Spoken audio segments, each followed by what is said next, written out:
Okay, thank you. And welcome everyone to our panel discussion. I am delighted and honored to moderate such a distinguished panel here today.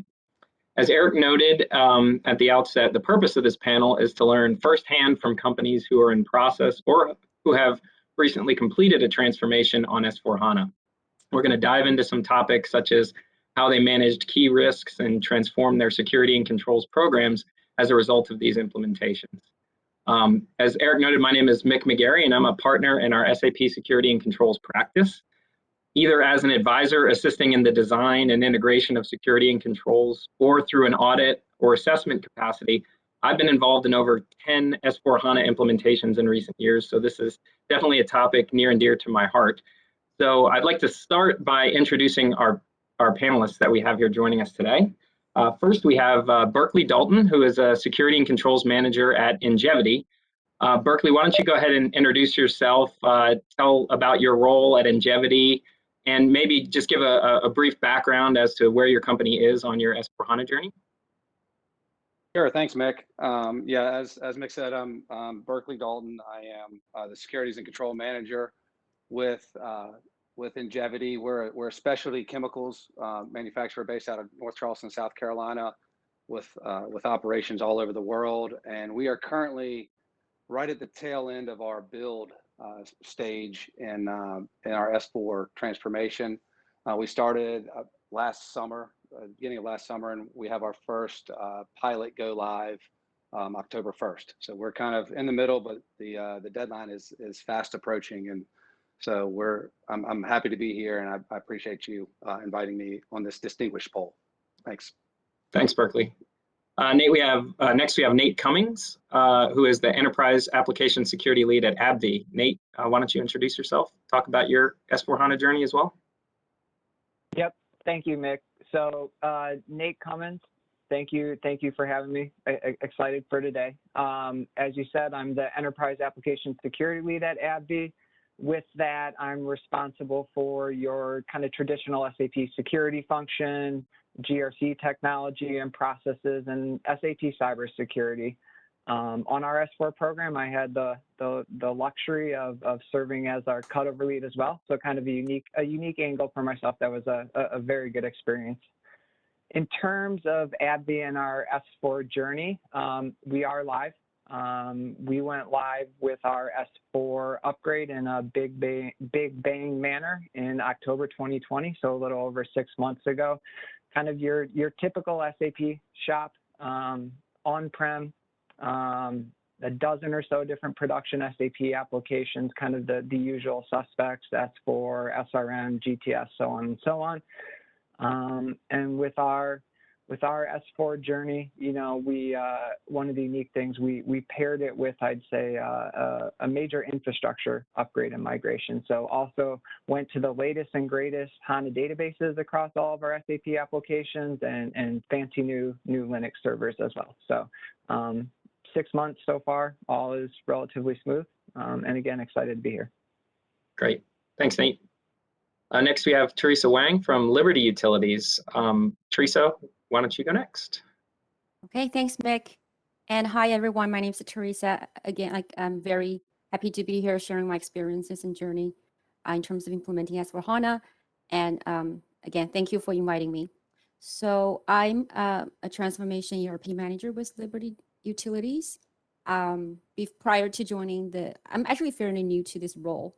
On the implementation project, my role is the ICFR SOC compliance lead. So I'm working with a team of KPMG experts designing and implementing the internal controls over financial reporting in the new processes across like 3 towers, right? So EAM, Enterprise Asset Management, CIS, Customer Information System, and the ERP. And we're implementing like a full SAP S4HANA suites across pretty much all business processes. So it's a pretty big project. And prior to joining the project, my role was a manager with our internal audit team. So I had the opportunity, I guess, to utilize some of the business knowledge I learned or gained from my previous role, and I can incorporate that into the whole implementation process. And where we are right now is we just rolled out we just went live with our very first release at Massachusetts, like a small company at Massachusetts, I would say we are adopting like a combination of a phase and a pilot approach. We're rolled out, I would say, majority of the functions at only one company at this moment. And overall, the project is a 4-year project with 4 releases. Again, as mentioned, we just successfully rolled out the very first release. And we're expecting to roll out the second release within the next year. So that's about it. Thank you. Thank you, Teresa. And last up, we have Sid Parrack from Walgreens. Sid?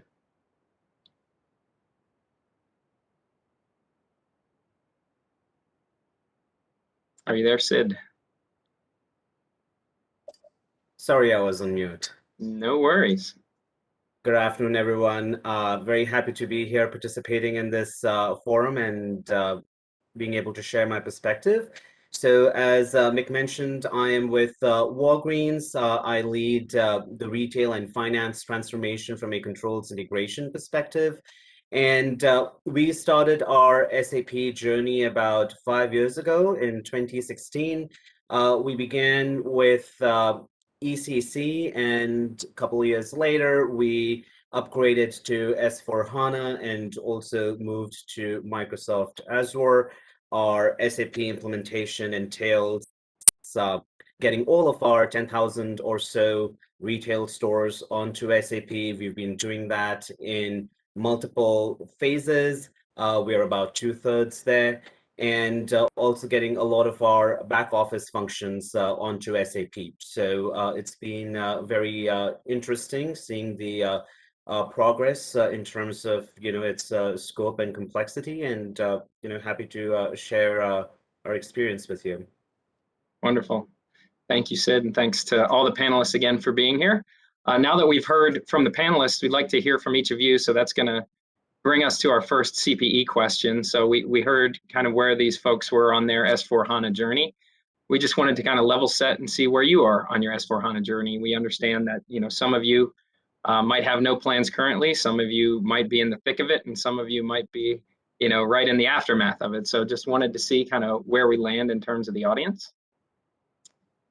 And as I'm looking through the results as they're coming through currently, it looks like the majority of folks are in process. So there's a lot of folks that are in the middle of a transformation. So this could be a timely discussion.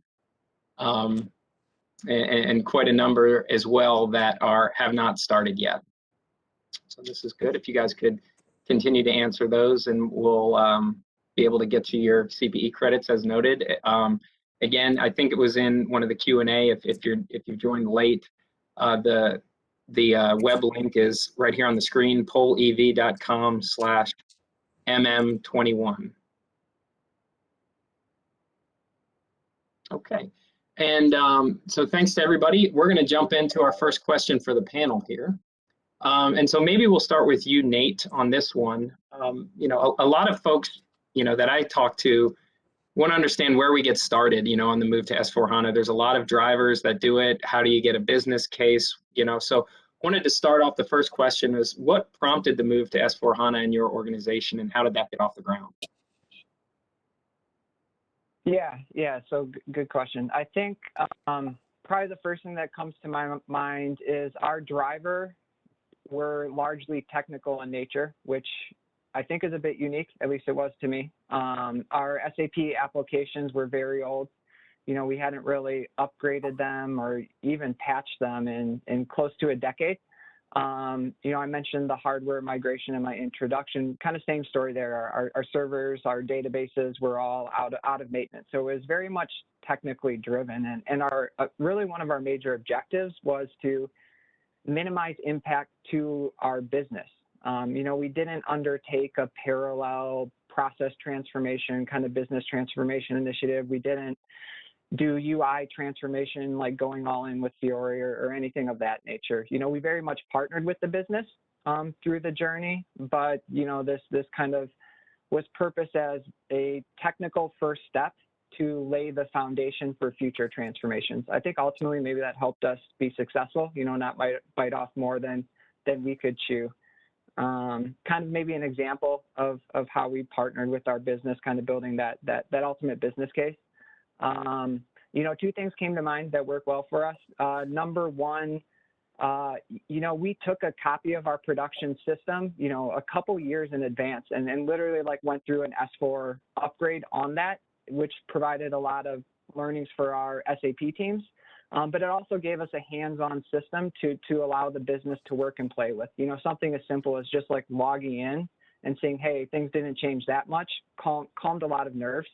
And then we actually worked with KPMG for a business impact workshop. So we spent some time kind of analyzing our processes, a year in advance of the project, really to hone in on what was not going to change, but more importantly, where were the impacts going to come with S4 and going off-site with our business to really talk through that.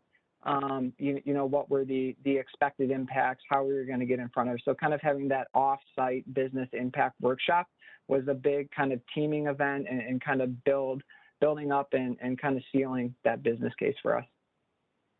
That's great. Thanks, Nate. And Berkeley, why don't we go to you as well? I think you probably had a different driver in your organization. Maybe you can share. Yeah, I mean, ours was similar to Nate. It was part of it was the technical side. We were working on an outdated ECC system that wasn't that was very, very highly customized and wasn't going to be supported by SAP any further. So that was one aspect. And then due to this, we had a lot of manual workarounds and a lot of just a lot of manual work that created kind of jobs and a lot of extra work for people just to do their jobs.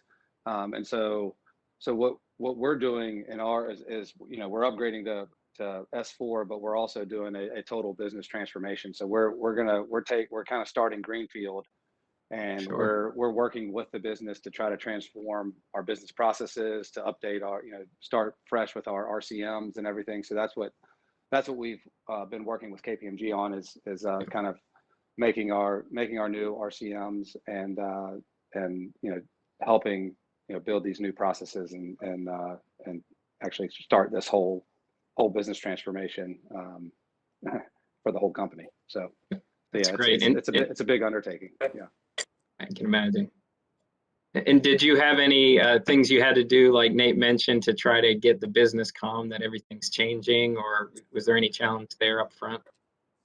absolutely, and we're still working with that as well. So I mean, it's one of the big things we had to do is we had to get buy-in from the business, kind of from the top down, and then we also, I mean, we're constantly updating the business as we go. We have road shows out to the different operating facilities, and we have and throughout the company just to keep everybody updated on where we are, what's going to be changing.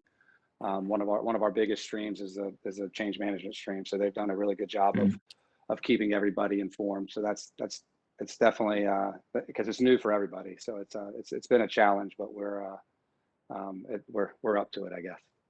Absolutely. Okay. So I think we're going to now move on to our next question, and maybe with this one we'll start with you, Teresa. So when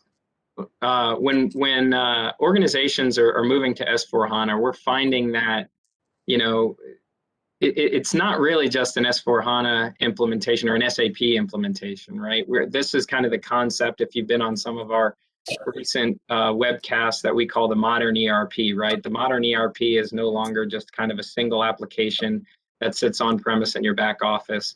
Really, there's a lot of additional kind of connected cloud applications that come with it. So that's kind of the crux of this next question is, how did you guys approach this? Was this, just an SAP upgrade? Were there just SAP applications involved, or did you guys kind of look at different vendors as well? And is this a kind of a broader technology? Okay, sure. So for us at Liberty, we're not like a SOAR, what do you call that, like source solution. We're actually implementing lots of stuff. So it's definitely bittersweet, right? So I believe the cutting edge technology is definitely worth the investment, but the journey to get us there, like to the finish line, can be quite painful. So at the core solution we're implementing is S/4HANA and C/4HANA, and on top of that, we're also implementing a full suite of different SAP applications and modules. again, across 3 main business towers, right? Enterprise asset management, customer information system, and ERP. So I guess to name a few of the other vendors or various other SaaS solutions. So PowerPlan is our main fixed asset subledger system. Kubra is our CIS customer payment solution. Ariba is part of our procurement solution, and SuccessFactors is our HR I'll say employee master data solution. And this is just the key ones we have. The list is endless, and then it can be very overwhelming. But yeah, so I guess in terms of how does that impact our controls and security strategy, I just want to kind of highlight a few areas that I'll say I've been diligently working on with KPMG team. So in terms of, and also just one disclaimer that because my role and experience is limited to SOX compliance or ICFR. So things that are operational or like security related, it's not really part of my scope. So I would say my experience they're very limited. So just so that everybody understands.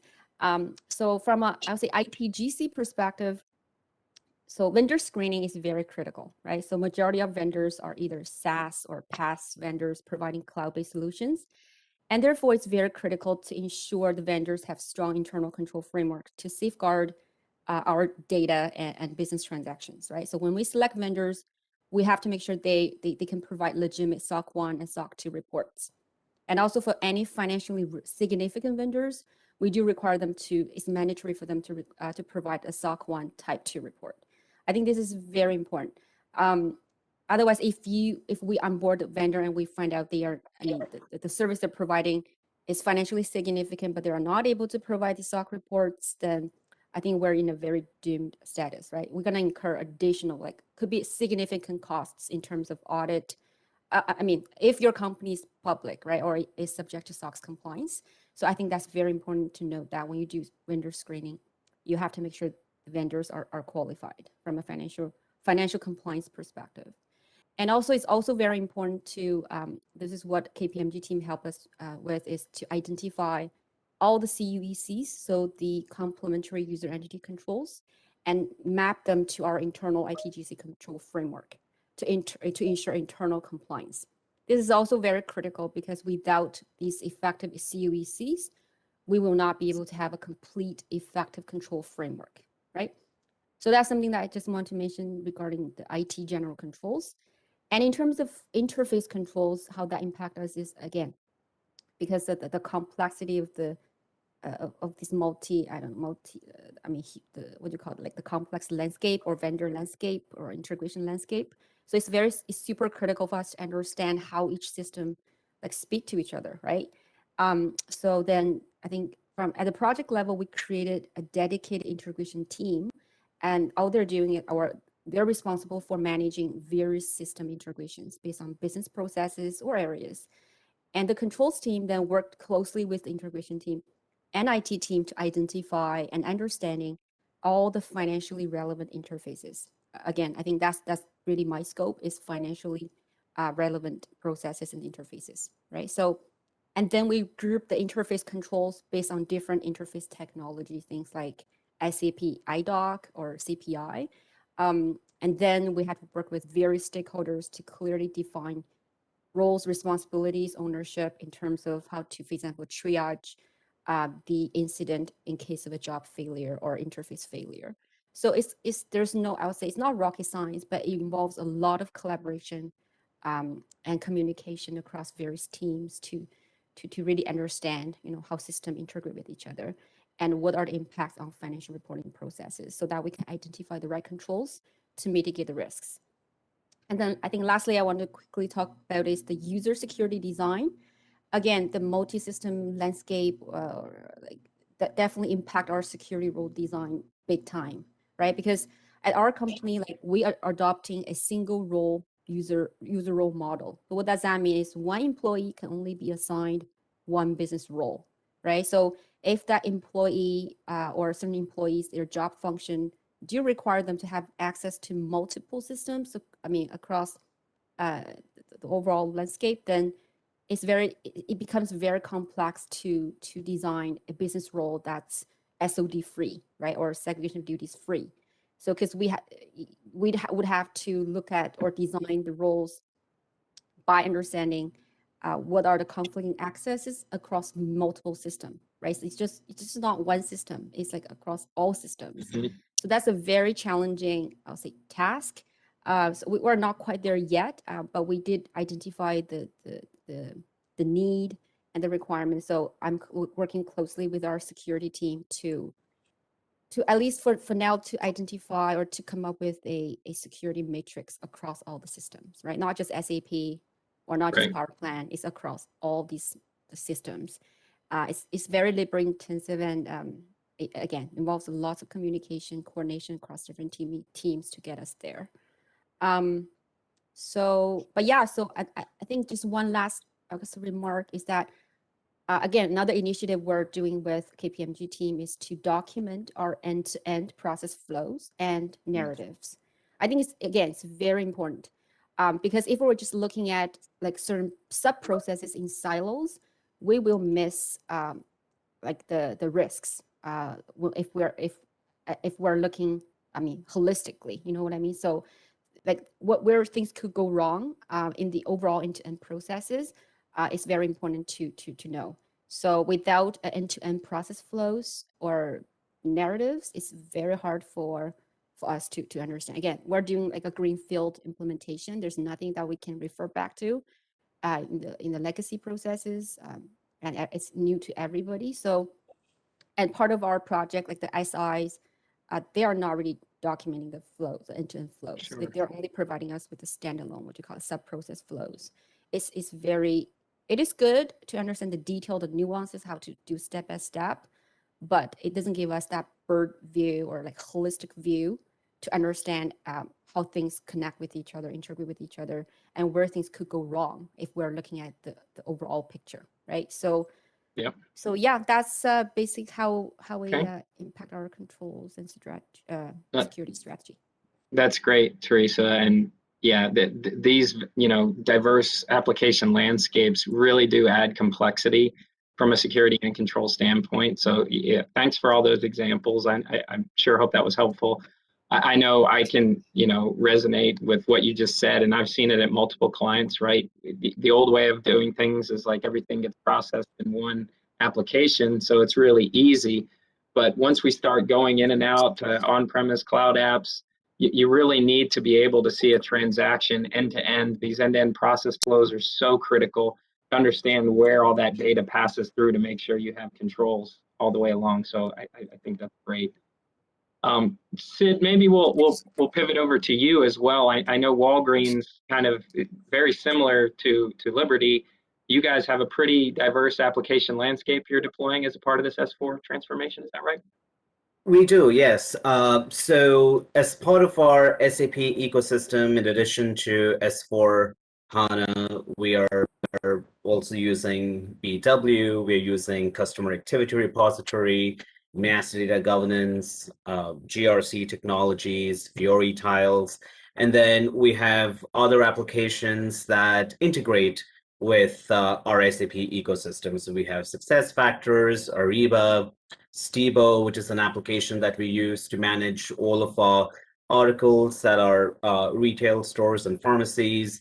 We use Blackline for reconciliations, Vistex for trade allowances, vendor allowances, and then also Vertex for tax.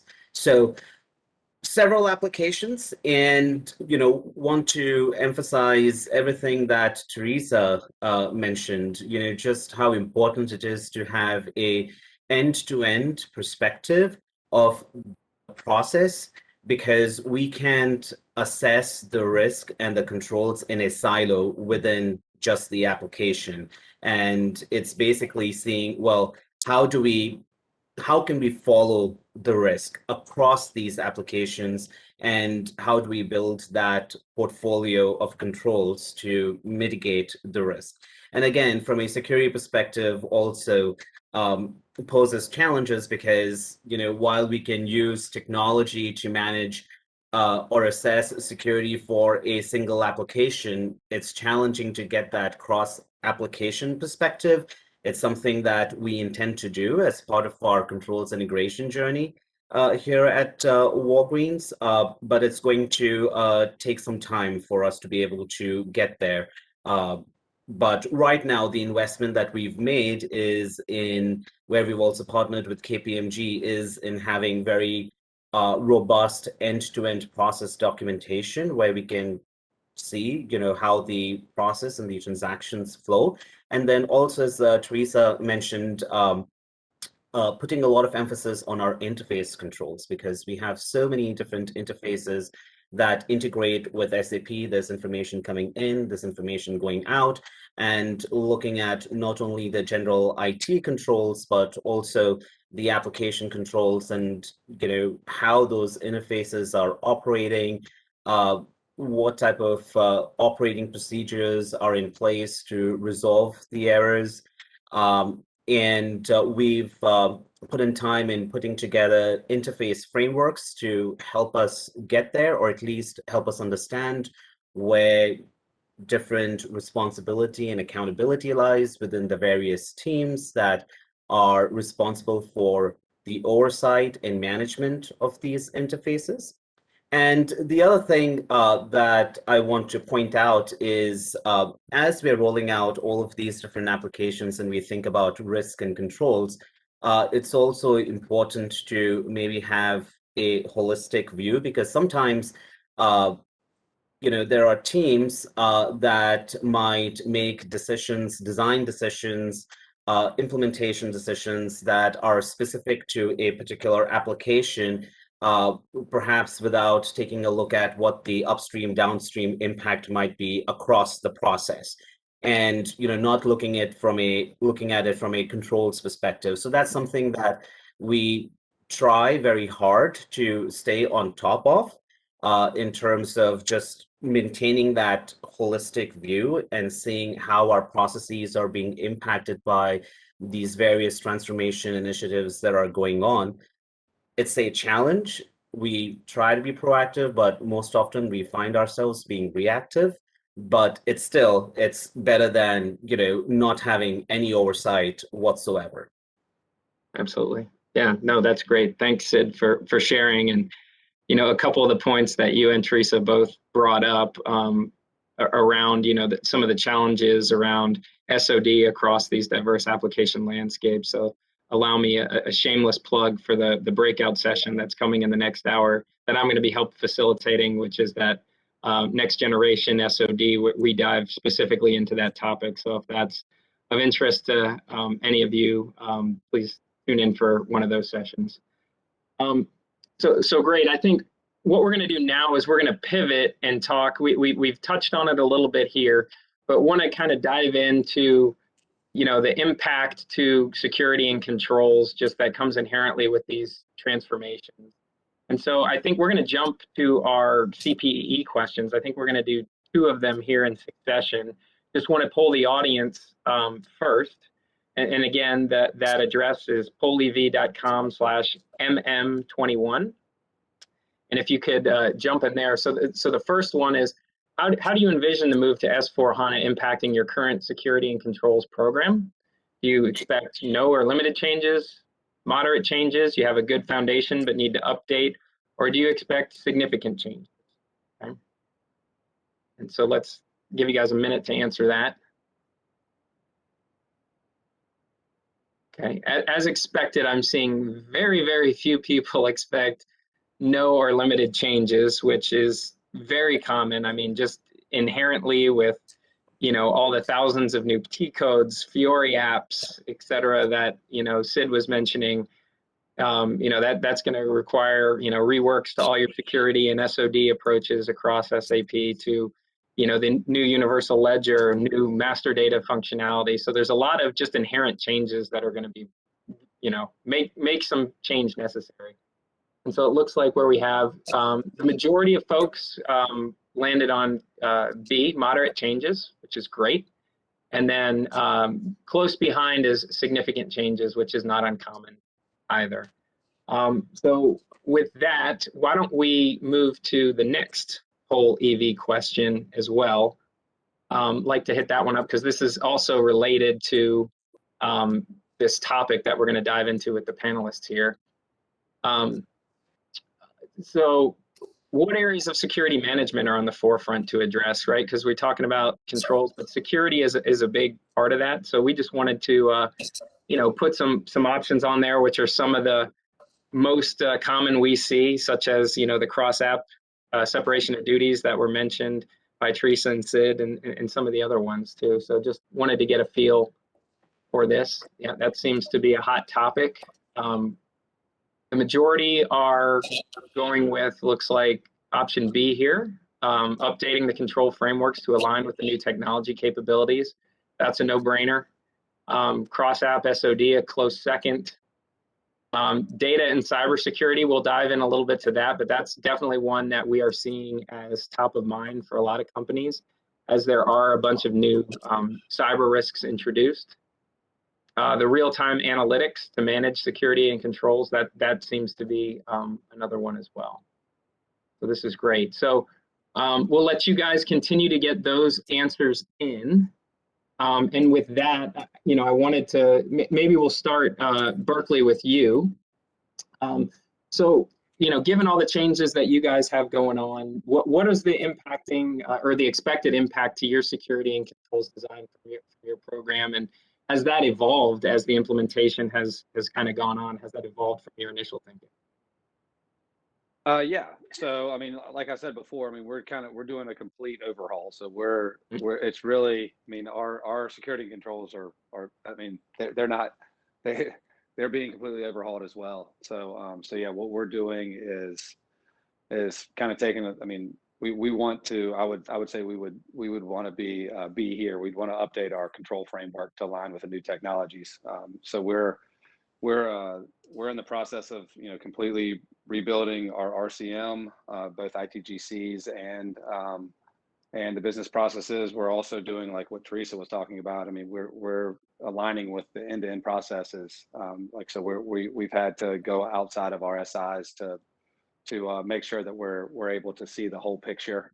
And as far as cybersecurity is concerned, we've kind of like our IT department has been taking care of that. Like we haven't had really any sort of like cybersecurity, quote unquote cybersecurity focused on our implementation. But as we're moving along, I mean that's obviously at the forefront of our minds, and we want to make sure that we have controls in place going forward to make sure that we take those risks into account. Okay, and maybe we can switch to Nate, because I know you guys took a pretty hands-on approach in that area of cyber. Maybe you can talk a little bit about how your approach to kind of cybersecurity across the SAP landscape has evolved as a part of S/4HANA. Yeah, sure. I think this is an area that I worked very hard early in the program, kind of when we were launching to pitch the idea, sell the idea to management, kind of keep it at the forefront of the program, this idea of using our S4 upgrade as the ideal opportunity to improve our kind of cybersecurity posture as it relates to SAP. And it was a pretty big win. I feel very good about where we're at today. Kind of the scope or focus of what we looked at was both, the SAP application layer itself, but we also pulled in our underlying servers, our database, our network we're running on, really those infrastructure components, and really looked up and down the technology stack with our cybersecurity enhancements or initiatives here. Very close collaboration between kind of our application teams and our infrastructure teams. And, really the scope of this was pretty inclusive from, what were we trying to achieve. So it included, technical hardening and configurations in the various systems, patching, vulnerability monitoring, so on and so on. The 10,000-foot view on the approach, kind of how we strategically went about this is we started with an assessment. So we actually brought in a third party to assess our legacy environment. So our old ECC system, our kind of old servers and databases, and they pointed out the 100 different things that we weren't doing very well that we kind of knew about it, but it helped to kind of have that independent view and report of all the opportunities for improvement. As part of that, you know, they ran different tools, including ONAPSIS and some of the other kind of cybersecurity tool sets you see out there. But that kind of gave us at least a plan and gave us the opportunity to plan and close the gaps we had out there today. And then with our upgrade, as we were rolling out our new systems, our new servers, our new databases, it was really the ideal opportunity to start from a clean slate and get them clean from the beginning. So we had dedicated resources, kind of dedicated steerco just over the cybersecurity component. And, you know, as we got to the tail end of the program, you know, I'd say focus turned less about kind of hardening our, you know, what we were rolling out or upgrading, but then it turned to the processes to stay clean. So making sure we had, you know, security patching processes in SAP that we didn't have prior to go live, and then, you know, focus on execution of those processes now that we're live. So, you know, I think looking back at it now, you know, there are several new processes we're running today that we didn't have before, different monitoring tools, kind of all focused in, you know, kind of staying clean from an SAP cybersecurity perspective. Great. That's great perspective. Thanks, Nate. I think the topic we're going to hit up next, I think, is one that's hot topic with many that have tuned in here, and that's around GRC technology and different GRC technologies that folks may deploy as a part of an S4 transformation. And so, Sid, maybe I'll start with you on this one. What's been your approach to integrating GRC solutions in terms of, you know, helping streamline and automate controls?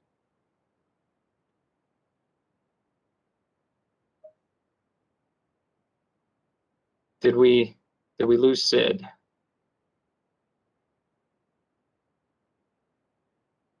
If we lost Sid, why don't we start that one with Teresa then? Maybe you can take that question as Sid tries to join again. Sure. Again, another disclaimer: we never used GRC before, and this is also, again, first time implementing GRC. So I would say my experience will be limited, but I'll definitely share what I know. So currently, for the first release, we implemented only the GRC access control module for our user access provisioning process, and also the security role management, including, again, segregation duty risk check, right? In terms of approach, so we worked with a third-party consulting firm to design and configure the user security risk rule sets that are configured in the GRC. So things like sensitive accesses and segregation duties conflicts. And we risk them based on severity and how would that impact. Again, the focus here is financial reporting, right? So how each risk would be ranked in reference to the whole financial reporting process. So then we have low, medium, high, and for any high risk SOD conflicts that are flagged by GRC, we have two options, right? So, or from a user access provisioning perspective, there are two options. Number one is the approvers, they have to reject the access request and then fix the security issues such that, I mean, there's no SOD conflict in that business role or the access that are being requested. Or if they accept the risk, then they can proceed, but the condition is that they have to select a mitigating control. And that's where I guess I come into the play, that I work with security team and business team to design the mitigating controls to deal with those high risk conflicts. I also just say that one, just to level set, it's very hard, or it's almost impossible to eliminate high risk SODs completely from the business role design. It just, every company is different, every process is different, maybe due to, I don't know, short of staff or resourcing issues. Certain departments, they have to have those conflicting access in order to maintain their operational effectiveness, right? So in that case, there's no way around that other than performing some sort of periodic mitigating controls or monitoring controls to make sure those people who are having access conflicting accesses are not taking advantage of it and to do any malicious activities, right? So that's that. And also, as far as the project is concerned, we're also using GRC AC to check, to do the sensitive user access negative testing, right? So things like, for example, if certain access are restricted to a specific group of users, for example, I don't know, like just one example, closing down the period, right? In the system is restricted to our system administrator team. Nobody else should be able to have that access. Then we're using GRC to help us identify. So that review is a little bit manual, right? GRC cannot fully automate that review for us. So what GRC is doing or facilitating is that we can run a report in GRC that shows, at least tell us who has access to that restricted access, and that's flagged as a high risk. And then we'll have to go through the manual review with business teams to understand if that's appropriate, right? If there are any red flags, then that means we're giving wrong people wrong accesses. So that's another, I'll say, area where we use GRC AC as far as the project is concerned. And I would say for the next phase, we're planning to implement GRC process controls, especially the continuous control monitoring feature, the CCM feature. And I guess, again, from a project perspective, we're hoping to use or utilize GRC PC CCM to facilitate the also the application configurable controls regression testing to help us detect if there are any changes or inappropriate changes, or I mean, in terms of configuration changes from prior period, and are those changes going to impact our financial reporting controls or RCMs? Do we have to do any updates, right? So we're hoping to use PC to facilitate that regression testing. And also post go live, we're also hoping to use PC to achieve more efficiency in the overall SOX compliance process or program through CCM again. I don't know how that will work out yet. Again, it's a completely new concept to me.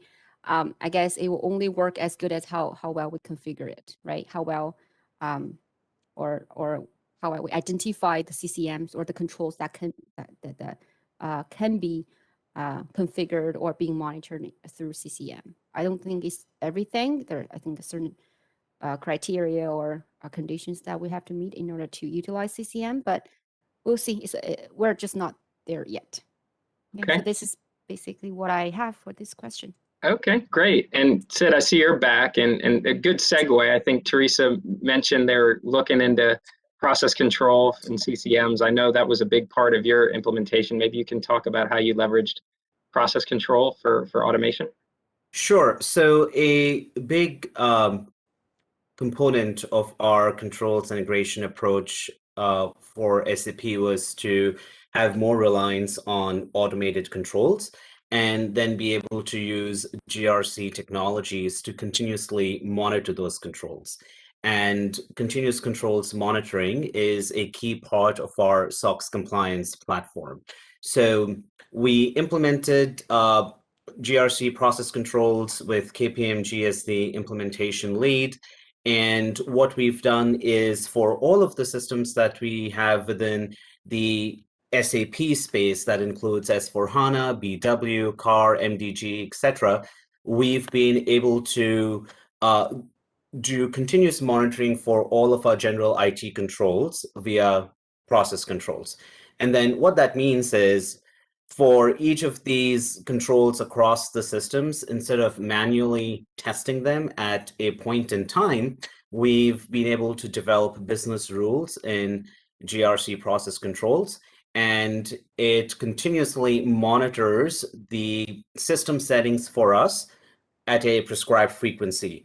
For some critical controls, we do daily monitoring. For other controls, we do weekly or monthly monitoring, and it's exception-based testing. So what it does is, if there are any exceptions, then the controls team can go and follow up, and that then leaves a lot of room to do other value-added things because, again, our implementation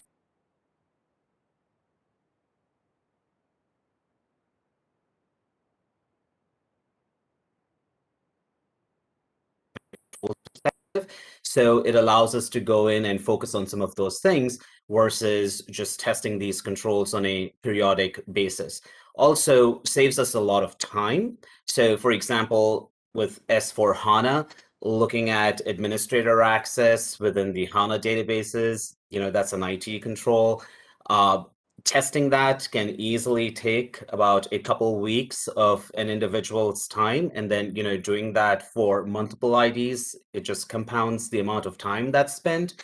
So developing this, spending time upfront, developing rules within process controls, we're able to just, set it up, and then it does the continuous monitoring for us. So it really has been instrumental in making sure, one, we maintain a certain standard in terms of how the controls are monitored and how the how our output is then managed within, for our own SOX compliance program, as well as, how we provide the evidence to our auditors.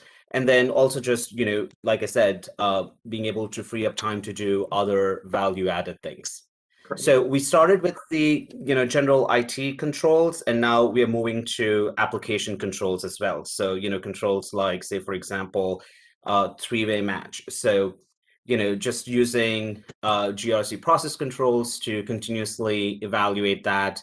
One key thing that I would want to mention around process controls is while there is a lot of benefit to using that, depending on who your external auditor is, might also take a little bit of time and patience to get them comfortable with relying on the results that are coming out of this tool, because it is slightly unconventional in terms of this is exception-based monitoring versus what we typically do in an audit. So time spent with them, getting them up to speed, educating them on what this technology is, would be highly recommended.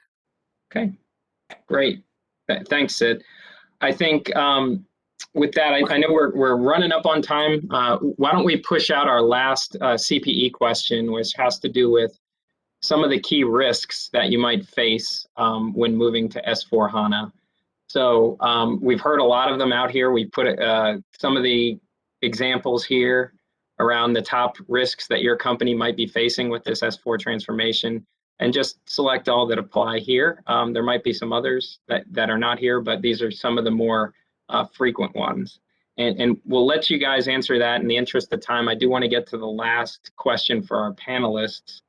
And that really is lessons learned, right? So maybe we'll just go around the horn, and if there's some key takeaways, again, in the interest of time, take 60 seconds just to give kind of the key takeaways, lessons learned you've had at this point in your implementations that you want the audience to take away from this. And Berkeley, maybe we start with you.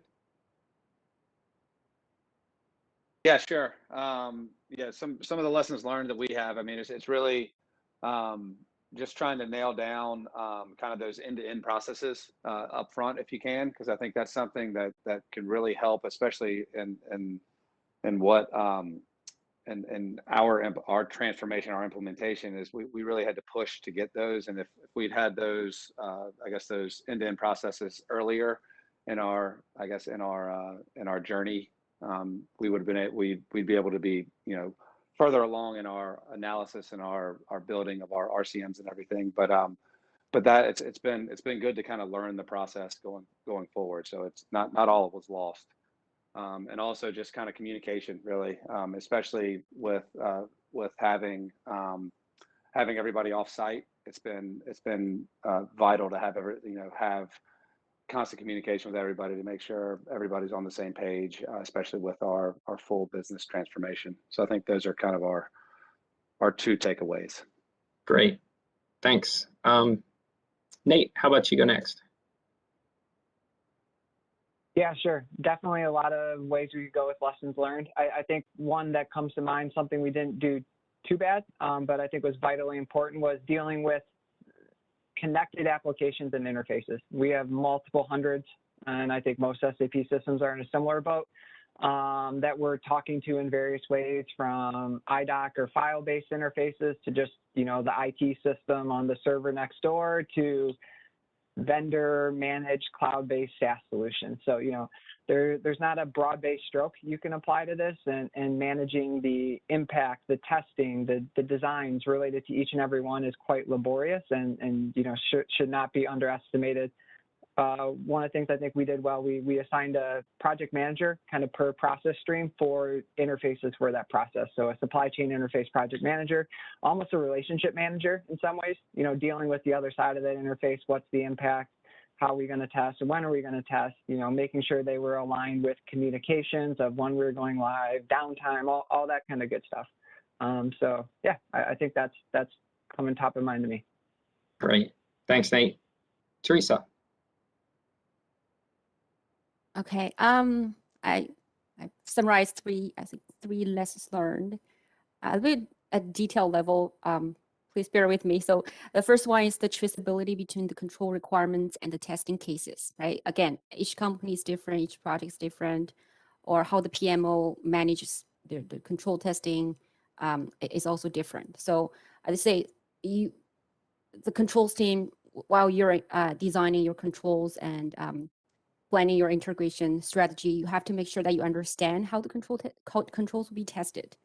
Because why I say that is it will be a very labor-intensive work to actually map the control requirements to the testing cases, right? And one thing I know for sure that you don't want to leave that to last minute, because you will not get it done unless you have dedicated or specific control scripts for all the control requirements. That's a completely different approach. However, if you're planning to rely on the existing ITC testing scripts or FUT testing scripts to kind of reduce the level of specific control testing scripts creation or efforts, then you have to work very closely with the PMO team and the functional project teams to clearly map out the control requirements to the testing cases, right?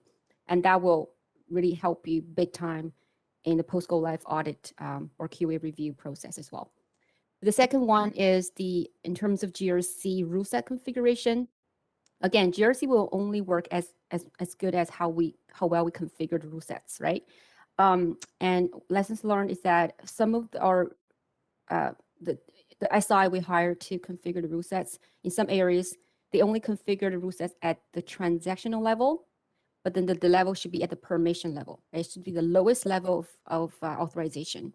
Otherwise, GRC will not be able to detect an appropriate access granted, right? So I think this is lessons learned that maybe do some QA review internally on your SI's work to make sure they configure rule sets appropriately at the right level. The last one is, again, identifying SOD high-risk conflicts. Do not only rely on GRC, right? So GRC is only checking from security perspective. They're not considering the business processes or configurations that already can mitigate risk. So you really have to work very closely with the business team and functional team when you design or identify these rule sets.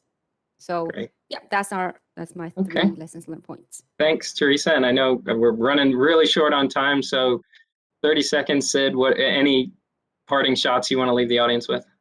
Sure. In addition to what the other panelists said, I would say get engaged as early as possible, ideally within the design phase.